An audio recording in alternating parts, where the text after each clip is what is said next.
الحمد لله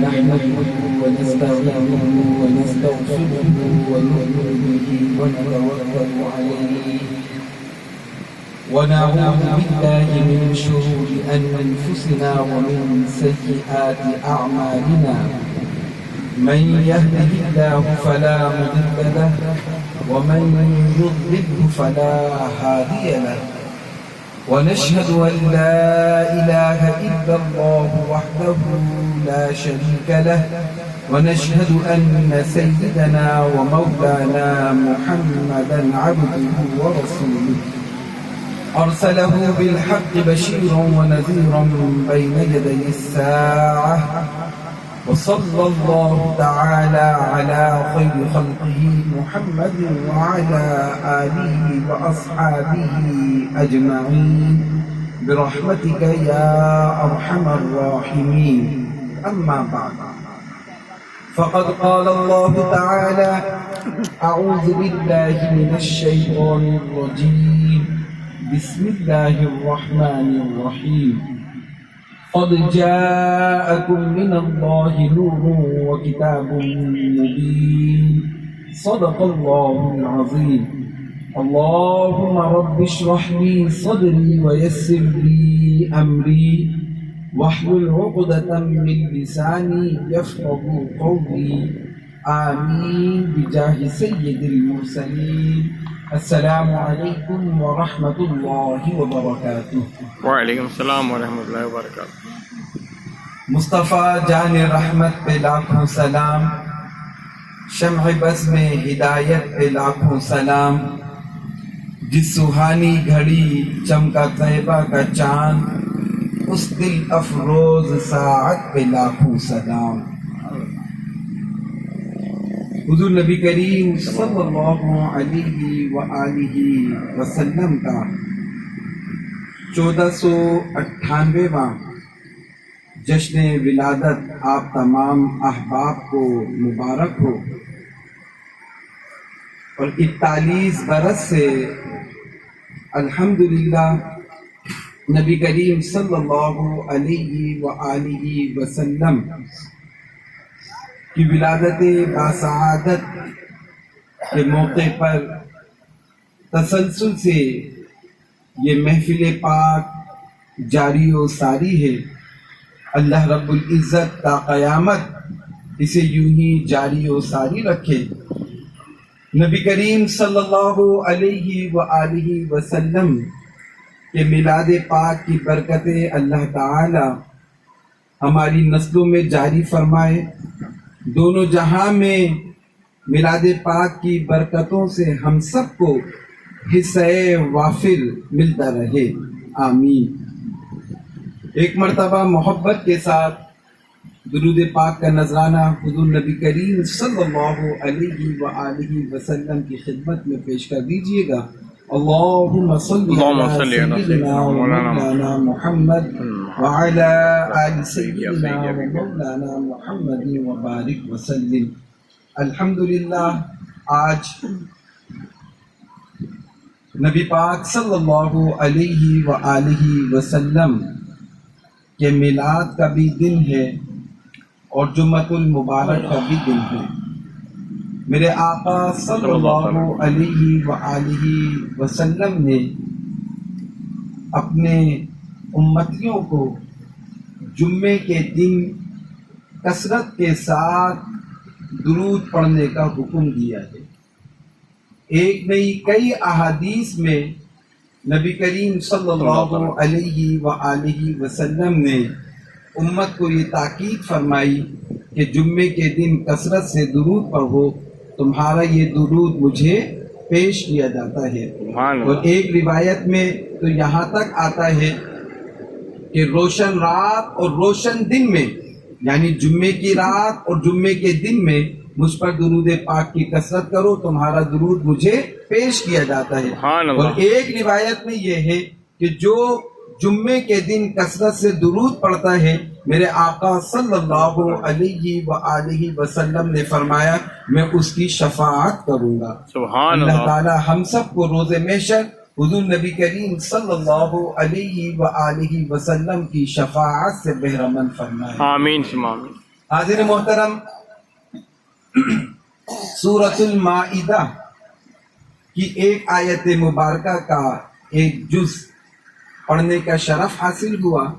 اللہ رب العزت کی بارگاہ میں دعا ہے کہ مولا کریم آیت مبارکہ کا صحیح مفہوم اور اس کے ضمن میں عظمت مصطفیٰ، شان مصطفیٰ کے حوالے سے جو کچھ گفتگو کی جائے، مولا کریم اسے ہر قسم کی بے ادبی، کوتاہی، غلطی سے پاک فرما اور حق بات کہنے کی توفیق عطا فرما۔ آیت مبارکہ کا مفہوم ہے قد جاءکم من اللہ نور و کتاب مبین، تحقیق تمہارے پاس اللہ کی طرف سے ایک نور آ گیا اور کتاب مبین۔ مفسرین کرام فرماتے ہیں کہ اس آیت مبارکہ میں جو اللہ رب العزت نے نور کا ذکر فرمایا کہ تحقیق تمہارے پاس اللہ کی طرف سے ایک نور آ گیا، تو یہاں پر نور سے مراد حضور نبی کریم صلی اللہ علیہ وآلہ وسلم کی ذات مبارکہ ہے۔ جس طرح اللہ رب العزت نے قرآن مجید فرقان حمید میں نبی کریم صلی اللہ علیہ وآلہ وسلم کی کئی شانوں کا ذکر فرمایا۔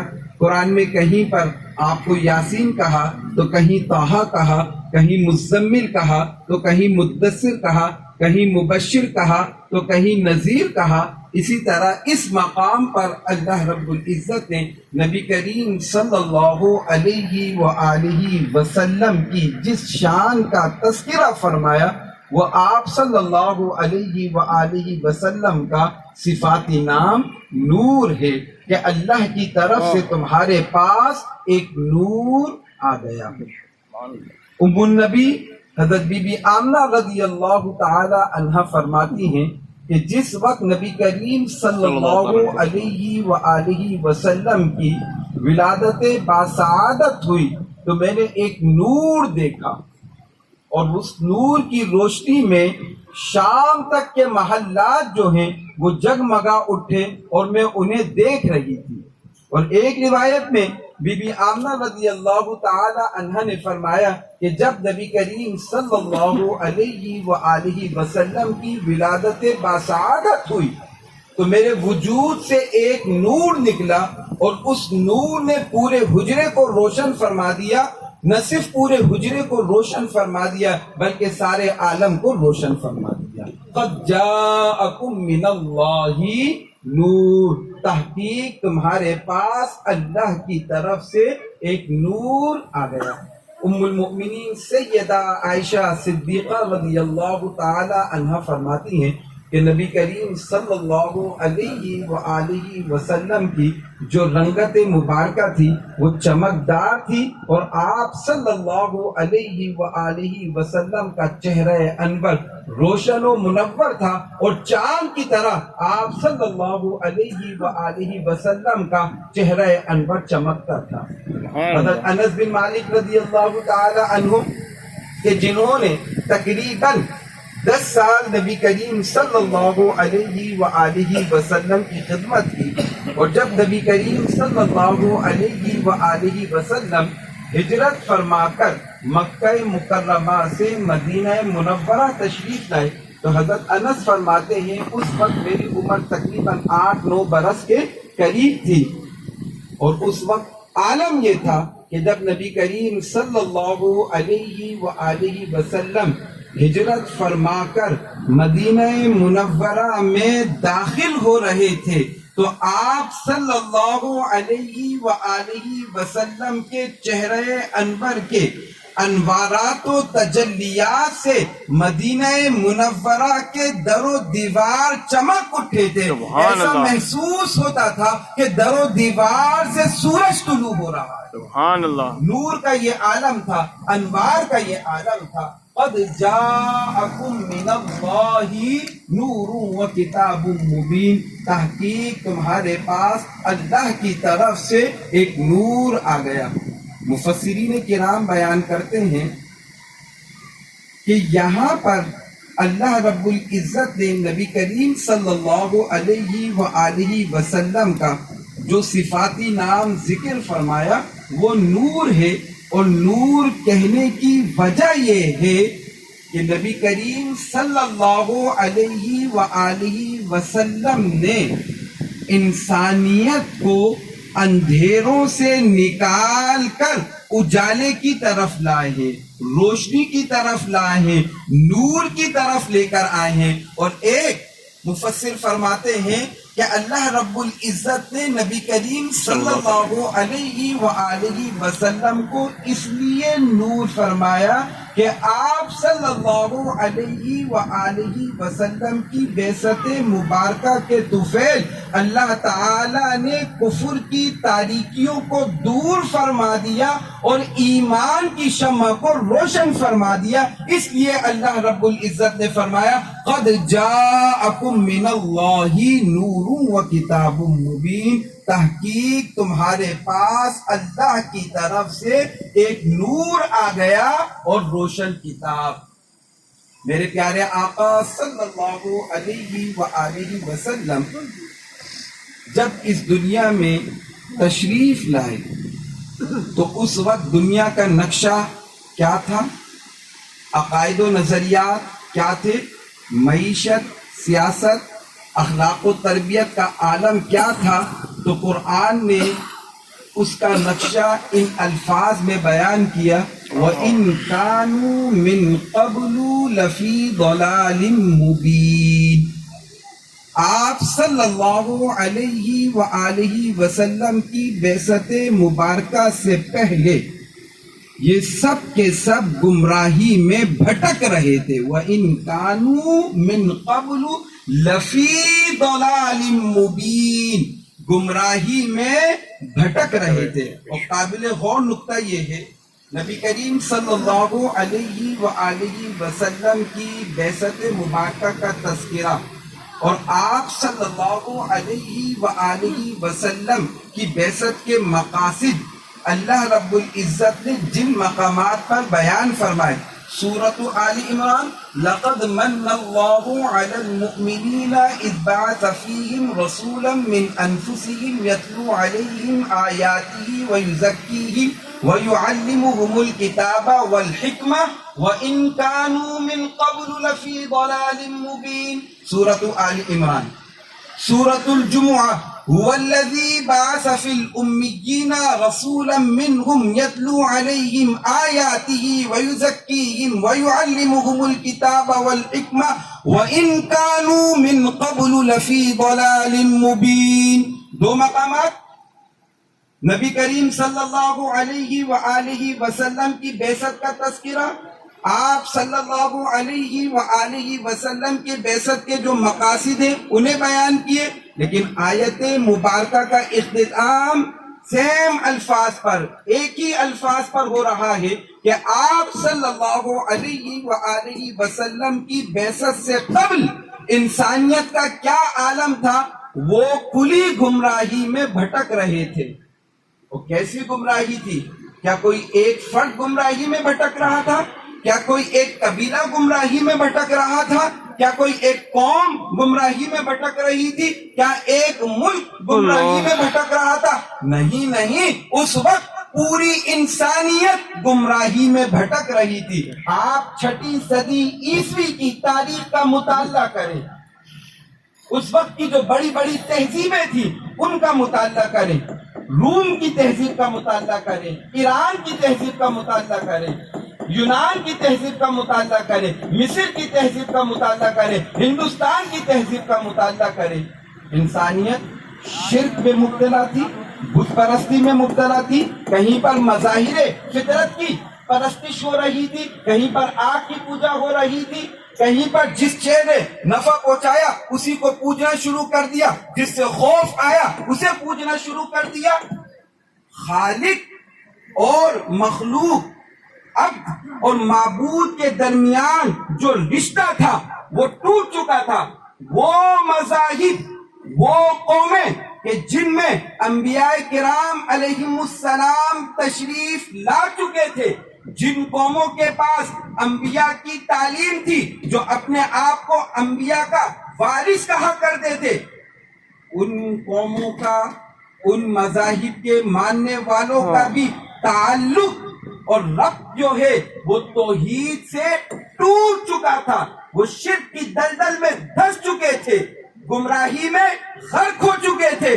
اس عالم میں میرے کریم آقا صلی اللہ علیہ وآلہ وسلم تشریف لائے، اور اس منظر کو قرآن نے بیان کیا، وَإِن كَانُوا مِن قَبْلُ لَفِي ضَلَالٍ مُبِينٍ، کہ اس وقت انسانیت کا حال کیا تھا، دنیا کا نقشہ کیا تھا، کہ تمام کے تمام لوگ جو ہیں وہ گمراہی میں بھٹک رہے تھے. ایسے میں میرے آقا صلی اللہ علیہ وآلہ وسلم کی آمد ہوتی ہے. آپ صلی اللہ علیہ وآلہ وسلم اندھیرے میں نور بن کر تشریف لاتے ہیں.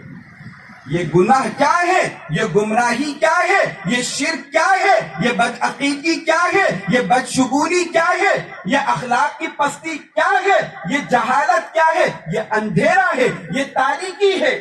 میرے آقا صلی اللہ علیہ وآلہ وسلم اس ماحول میں نور بن کر تشریف لائے، اور میرے آقا صلی اللہ علیہ وآلہ وسلم نے توحید کی شمع کو روشن کیا. پیارے آقا صلی اللہ علیہ وآلہ وسلم نے کوہ صفا پر جو آپ نے اولین دعوت دی، اس کے الفاظ کیا تھے؟ کہو لا الہ الا اللہ. پہلی جو آپ صلی اللہ علیہ وآلہ وسلم نے دعوت ذوالعشیرہ میں اہتمام کیا اور جو پیغام دیا وہ کیا پیغام تھا؟ کہو لا الہ الا اللہ. اور اس خطبے کے آخری الفاظ آقا کے کیا تھے؟ وہ یہ تھے کہ میں تمہارے پاس دنیا و آخرت کی فوز و فلاح لے کر آیا ہوں. یہ جو کلمہ توحید ہے، یہ جو کلمہ طیبہ ہے، یہ جو توحید کا پیغام ہے، یہ جو توحید کا نور ہے، یہ جو توحید کا اجالا ہے، یہ دنیا و آخرت کی کامیابیوں کی کنجی ہے. تم دنیا و آخرت میں سرخرو ہونا چاہتے ہو، دنیا و آخرت میں فلاح و کامرانی چاہتے ہو، تم دنیا و آخرت کی کامیابی چاہتے ہو، تو تمہیں اس توحید کے نور سے اپنے ظاہر کو بھی، اپنے باطن کو بھی روشن کرنا ہوگا. تو اولین دعوت میں میرے آقا صلی اللہ علیہ وآلہ وسلم نے کیا پیغام دیا؟ لا الہ الا اللہ. اس کے بعد میرے آقا صلی اللہ علیہ وآلہ وسلم جس سے بھی ملاقات کرتے ہیں، چاہے آزاد ہو یا غلام ہو، اکیلا شخص ہو یا اجتماع میں ہو، مجمع میں ہو، میرے آقا صلی اللہ علیہ وآلہ وسلم کی ایک ہی دعوت ہے، لا الہ الا اللہ. کہو لا الہ الا اللہ. ذوالمجاز کا بازار ہو، میلہ ہو، میرے آقا صلی اللہ علیہ وآلہ وسلم ایک ہی پیغام دے رہے، لا الہ الا اللہ. بس یہ کلمہ کہہ دو، تم کامیاب ہو جاؤ گے. دونوں جہاں کی کامیابیاں سمٹ کر تمہارے قدموں میں آ جائیں گی. تمام بادشاہتیں، حکومتیں تمہارے زیر نگی ہو جائیں گی. بس تم اس شمع کو، اس کلمے کو مضبوطی سے تم تھام لو، لا الہ الا اللہ. جب معاشرہ اس کلمے کی بنیاد پر قائم ہوتا ہے، جب عقائد و نظریات، سوچ و فکر، شعور اس کلمے کے سائے تلے پروان چڑھتا ہے، تو پھر اس کی برکتیں جو ہیں وہ نظر آتی ہیں. جس طرح معاشرے میں جب ہر طرف شرک تھا، کفر تھا، تو کفر و شرک کی کوکھ سے ظلم نے جنم لیا تھا، بدعقیدگی نے جنم لیا تھا، ناانصافی نے جنم لیا تھا. ایران کی تہذیب کا آپ مطالعہ کریں، مصر کی تہذیب کا مطالعہ کریں، یونان کی تہذیب کا آپ مطالعہ کریں. آج ہم یونانی فلسفے کی باتیں کرتے ہیں، یونانی حکماء کی باتیں کرتے ہیں، ان کے نام لے کر ہم اپنی علمی دھاک بٹھاتے ہیں. افلاطون نے یہ کہا، ارسطو نے یہ کہا، سقراط نے یہ کہا، بقراط نے یہ کہا. کبھی آپ نے ان کے نظریات پڑھے ہیں؟ جاننے کی کوشش کی ان کی سوچ اور ان کی فکر کا عالم کیا تھا، کس قدر ظالمانہ ان کی سوچ اور فکر ہوا کرتی تھی۔ میرے آقا صلی اللہ علیہ وآلہ وسلم نے ایک ایسے معاشرے کی بنیاد رکھی کہ جس کی بنیاد تقوی پر تھی۔ میرے آقا صلی اللہ علیہ وآلہ وسلم جب اس دنیا میں تشریف لائے اور آپ صلی اللہ علیہ وآلہ وسلم نے دعوت توحید دی تو ایک ایسے معاشرے کی بنیاد رکھی جہاں پر حقیقی معنی میں مساوات تھی۔ آقا نے ایک ایسے معاشرے کی بنیاد رکھی جس کی بنیاد ایثار پر تھی، قربانی پر تھی، جس کی بنیاد اخوت پر تھی، ہمدردی پر تھی، غمخواری پر تھی۔ میرے آقا صلی اللہ علیہ وآلہ وسلم نے ایک ایسے معاشرے کی بنیاد رکھی۔ ہم جن تہذیبوں سے متاثر ہیں ان تہذیبوں کا عالم تو یہ تھا کہ ان معاشروں کے جو کمزور افراد تھے، بے سہارا افراد تھے، مریض تھے، ضعیف تھے، ان کو کوئی سہارا دینے والا نہ تھا، بلکہ انہیں معاشرے پر بوجھ تصور کیا جاتا تھا اور ان کو موت کے منہ میں دھکیل دیا جاتا تھا۔ ادھر کریم آقا صلی اللہ علیہ وآلہ وسلم نے جس معاشرے کی بنیاد رکھی تقوی پر، مساوات پر، اخوت پر، ہمدردی پر، غمخواری پر، ایثار پر، قربانی پر، میرے آقا صلی اللہ علیہ وآلہ وسلم یہ آپ تعلیمات کا اثر دیکھیں۔ آقا نے کیا تعلیم دی کہ یہ جو معاشرے کے کمزور افراد ہیں، بے سہارا افراد ہیں، ضعیف ہیں، کمزور ہیں، انہیں بوجھ نہ سمجھو، انہیں بے سہارا نہ سمجھو، بلکہ تم ان کا سہارا بن جاؤ۔ میرے آقا صلی اللہ علیہ وآلہ وسلم نے مسلمان کو مسلمان کا بھائی قرار دے دیا اور اس کی مدد کرنے کا حکم دے دیا۔ میرے آقا صلی اللہ علیہ وآلہ وسلم نے اسے بے سہارا چھوڑنے سے منع کیا، بلکہ مشکل وقت میں اس کی مدد کرنے کا حکم دیا۔ میرے آقا صلی اللہ علیہ وآلہ وسلم نے ایک ایسے معاشرے کی بنیاد رکھی۔ آپ دیکھیے کہ جب کفر و شرک کی کوکھ سے معاشرے جنم لیتے ہیں تو وہاں پر آپ کو ناانصافی نظر آتی ہے۔ وہاں پر امیر کے لیے، مالدار طبقے کے لیے، اشرافیہ کے لیے، ایلیٹ کلاس کے لیے قانون کچھ اور نظر آئے گا، کمزور طبقے کے لیے قانون کچھ اور نظر آئے گا۔ کیا میرے آقا صلی اللہ علیہ وآلہ وسلم نے یہ نہیں فرمایا کہ جس معاشرے میں یہ طبقاتی کشمکش ہو کہ اشرافیہ کے لیے قانون کچھ ہو، کمزور کے لیے قانون کچھ ہو، میرے آقا نے فرمایا پھر ان معاشروں کو تباہی سے کوئی نہیں بچا سکتا۔ تو آقا صلی اللہ علیہ وآلہ وسلم نے جو نظام عدل پیش کیا، جو عدالت کے اصول بیان کیے، وہ ذری اصول آج بھی ہماری رہنمائی فرما رہے ہیں۔ آقا صلی اللہ علیہ وآلہ وسلم نے جو تعلیمات دی ان میں آپ صلی اللہ علیہ وآلہ وسلم نے قاضی کو کہہ دیا کہ کوئی قاضی غصے کی حالت میں فیصلہ نہ دے، جب تک فریقین کی بات نہ سنے کسی ایک کے حق میں فیصلہ نہ کرے۔ مدعی کے لیے گواہ کی شرط عائد کر دی، مدعا علیہ کے لیے آپ صلی اللہ علیہ وآلہ وسلم نے اسے قسم کا حق عطا فرمایا۔ یہ وہ ذری اصول ہے جن پر آج ہمارا جوڈیشری کا سسٹم جو ہے وہ قائم ہے۔ وہ میرے آقا صلی اللہ علیہ وآلہ وسلم نے خود عدل اور انصاف کی ایسی مثالیں قائم کی کہ اس دور میں جو بادشاہ، امراء، ایلیٹ کلاس تھے، ان سے جواب دہی کا تصور ہی ممکن نہ تھا، ان کی بات سے اختلاف کرنے کی اجازت ہی نہ تھی۔ لیکن میرے آقا صلی اللہ علیہ وآلہ وسلم نے ایسی نظیر قائم فرمائی کہ کریم آقا صلی اللہ علیہ وآلہ وسلم نے اپنے آپ کو بدلے کے لیے پیش کر دیا۔ دنیا میں کہیں آپ کو کوئی ایسی مثال ملے گی؟